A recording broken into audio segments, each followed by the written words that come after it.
Hello ലോയിറ്റെ. ഇന്ന് നമ്മൾ German ലാംഗ്വേജിൽ വ്യത്യസ്ത തരം ടെൻസിനെ കുറിച്ച് മനസ്സിലാക്കാൻ പോവുകയാണ്.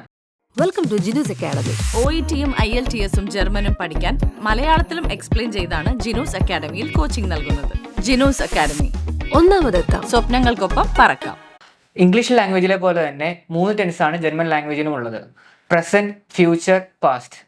ദ ഗേഗൻ വാർഡ് എന്ന് വെച്ചാൽ പ്രസന്റ്, ദി ഫെർഗാങ്ങൻ ഹൈറ്റ് എന്ന് വെച്ചാൽ പാസ്റ്റ്, ദി സുക്കുൻഫ്റ്റ് എന്ന് വെച്ചാൽ ഫ്യൂച്ചർ. ഇങ്ങനെ 3 ടെൻസാണ് നമുക്ക് ജർമ്മൻ ലാംഗ്വേജിൽ നമുക്ക് പഠിക്കുവാനുള്ളത്.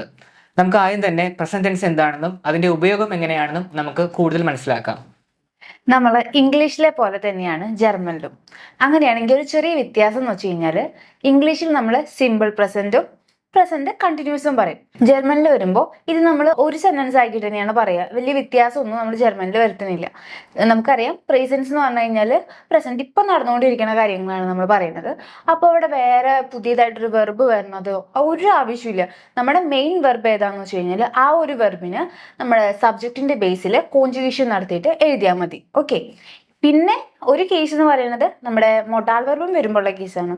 മൊഡാൽ വെർബം വരുമ്പോഴുള്ള കേസ് എന്ന് വെച്ചാൽ നമ്മുടെ മൊഡാൽ വെർബിന് കോൺജുഗേഷൻ നടത്തിയിട്ട് ആ മെന്റയിൽ നമ്മുടെ മെയിൻ വെർബ് കൊണ്ട് പ്ലേസ് ചെയ്യണം.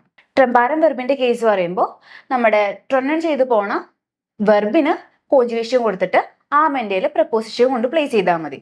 നമുക്ക് പ്ലേസൻസിന്റെ എക്സാമ്പിൾ നോക്കാം. ഓക്കെ, നമുക്ക് ഇപ്പോൾ പ്രസന്റ് ടെൻസിന്റെ 3 കേസിൽ എക്സാമ്പിൾസ് എങ്ങനെ വരുമെന്ന് നോക്കാം. ആദ്യമായി നോർമൽ സെന്റൻസിൽ ഇഷ് സ്പീലെ ഫുട്ബോൾ. ഇവിടെ ഞാൻ ഫുട്ബോൾ കളിക്കുകയാണ്. ഇവിടെ നമ്മൾ സാധാരണ പോലെ സബ്ജക്റ്റ് ആദ്യവും സബ്ജക്റ്റിനനുസരിച്ച് വെർബ് സ്പീലൻ കോൺജുഗേറ്റ് ചെയ്യുന്ന സ്പീലെ ഫുട്ബോൾ എന്ന് നോർമൽ പോവുകയാണ്. അടുത്തത് നമുക്ക് ഒരു മൊഡാൽ വെർബ് വരുമ്പോൾ എങ്ങനെയാണ് വ്യത്യാസം വരുന്നത് നമുക്ക് നോക്കാം. ഇഷ് മ്യോഷ്ടെ നാഹ് ഡോയ്ച്ച്ലാൻഡ് ഫ്ലീഗൻ. ഇവിടെ നമുക്ക് ഫസ്റ്റ് നമ്മൾ സബ്ജക്റ്റ് സാധാരണ പോലെ തന്നെ എഴുതി. സെക്കൻഡ് നമ്മൾ മൊഡാൽ വെർബ് വരുന്നത് കൊണ്ട് തന്നെ മൊഡാൽ വെർബ് സബ്ജക്റ്റിനനുസരിച്ചാണ് കോൺജുഗേറ്റ് ചെയ്യുന്നത്. അത് മൊഡാൽ വെർബ് വരുന്നതുകൊണ്ട് തന്നെ വെർബ് അവസാനം ഇൻഫിനിറ്റീവ് ഫോമിൽ ഫ്ലീഗൻ അവസാനം പോയിരിക്കുകയാണ്. പിന്നെ നമുക്ക് ഈ ട്രംപാര വരുമ്പോൾ എങ്ങനെയാണ് അത് കോൺജുഗേറ്റ് ചെയ്യുന്നത്, അങ്ങനെയാണ് ആ സെന്റൻസിന്റെ സ്ട്രക്ചർ പോകുന്നതെന്ന് നമുക്ക് നോക്കാം. ഇഷ് റൂഫെ ദിഷ് അൻ. ഈ സെന്റൻസിൽ നമ്മൾ ഫസ്റ്റ് നോർമലായിട്ട് സബ്ജക്റ്റ് എഴുതുക. അത് കഴിഞ്ഞ് ട്രംപാര വെർബിനകത്ത് കോൺജുഗേറ്റ് ചെയ്യേണ്ട വെർബ് നമ്മൾ സെക്കൻഡ് പൊസിഷനിൽ പ്ലേസ് ചെയ്യുകയും ഒബ്ജക്റ്റ് കഴിഞ്ഞ് അവസാനം എല്ലാത്തിൻ്റെ അവസാനം നമ്മൾ ആ പ്രപ്പോസിഷൻ എന്താണോ അത് നമ്മൾ അവസാനം പ്ലേസ് ചെയ്യുകയും ചെയ്യുകയാണ്. ഇതാണ് നമുക്ക് പ്രസൻസിലെ 3 എക്സാമ്പിൾസ്. ഓക്കെ, നമ്മളിപ്പോൾ പ്രസൻസ് എങ്ങനെയാണെന്നും അതെങ്ങനെയാണ് യൂസ് ചെയ്യേണ്ടതെന്നും അതിൻ്റെ വിവിധതരം എക്സാമ്പിൾസ് നമ്മൾ മനസ്സിലാക്കി. ഇനി നമുക്ക് അടുത്ത ടെൻസായ ഫ്യൂച്ചറിലേക്ക് നമുക്ക് പോകാം. ഫ്യൂച്ചറിന് നമ്മൾ ജർമ്മനിൽ പറയുന്ന സുക്കുൻഫ്റ്റ് എന്നാണ്. അത് നമുക്ക് കൂടുതൽ എക്സാമ്പിൾസും കൂടുതൽ വിവരങ്ങളുമായി നമുക്ക് മനസ്സിലാക്കാം.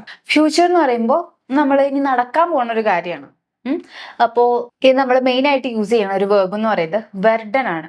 വെർഡൻ നമുക്ക് ഒന്നില്ലെങ്കിൽ മെയിൻ വെർബായിട്ട് യൂസ് ചെയ്യാം, അല്ലെങ്കിൽ ഓക്സിലറി വെർബായിട്ട് യൂസ് ചെയ്യാം. മെയിൻ വെർബായിട്ട് യൂസ് ചെയ്യുമ്പോൾ സെന്റൻസിൽ ആ മെന്റയിൽ വേറെ ഒരു വെർബിന്റെയും ഇൻഫിനിറ്റീവ് ഫോം ഉണ്ടാവില്ല. പക്ഷേ നമ്മൾ ഓക്സിലറി വെർബായിട്ട് യൂസ് ചെയ്യുമ്പോൾ ആ മെന്റലിൽ നമ്മൾ എന്ത് ചെയ്യണം, ഒരു വെർബ് പ്ലേസ് ചെയ്യണം. എക്സാമ്പിൾസ് നോക്കാം. ഓക്കെ, ഫ്യൂച്ചറിൽ നമ്മൾ 2 രീതിയിലാണ് വെർഡൻ ഉപയോഗിക്കുന്നത് മനസ്സിലാക്കി.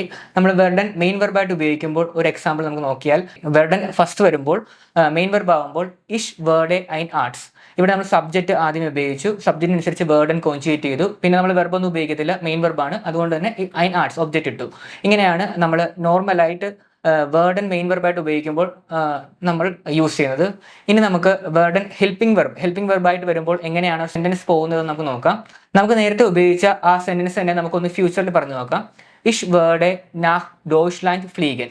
നമ്മൾ നേരത്തെ പറഞ്ഞായിരുന്നു എനിക്ക് ഡോയ്ച്ച്ലാൻഡിലേക്ക് പോകാൻ ആഗ്രഹമുണ്ട്. ആ സെന്റൻസ് തന്നെ നമ്മളിപ്പോൾ ഫ്യൂച്ചറിൽ പറയുകയാണ്, ഞാൻ ഡോയ്ച്ച്ലാൻഡിലേക്ക് പോകും എന്നുള്ള സെന്റൻസ് ആണ് നമ്മളിവിടെ ഉപയോഗിച്ചത്. ഇവിടെ നമ്മൾ ഫസ്റ്റ് സബ്ജക്റ്റ് ഉപയോഗിച്ചു, അത് കഴിഞ്ഞ് വേർഡൻ സബ്ജക്റ്റിനനുസരിച്ച് കോൺജുഗേറ്റ് ചെയ്തു. അവസാനം നമ്മൾ ഒബ്ജക്റ്റ് കഴിഞ്ഞ് അവസാനം നമ്മൾ മെയിൻ വെർബ് ഇൻഫിനിറ്റീവ് ഫോമിലാണ് ഇവിടെ യൂസ് ചെയ്യുന്നത്. ഇത്രയുമാണ് നമ്മൾ ഫ്യൂച്ചറിനെ കുറിച്ച് നമ്മൾ മനസ്സിലാക്കാനുള്ളത്. ഇന്നത്തെ വീഡിയോ എല്ലാവർക്കും മനസ്സിലായെന്ന് വിചാരിക്കുന്നു. നെക്സ്റ്റ് വീഡിയോയിൽ നമുക്ക് പാസ്റ്റ് ടെൻസും അതിന്റെ എക്സാമ്പിൾസിനെ കുറിച്ച് സംസാരിക്കാം. അതുവരെ auf Wiedersehen.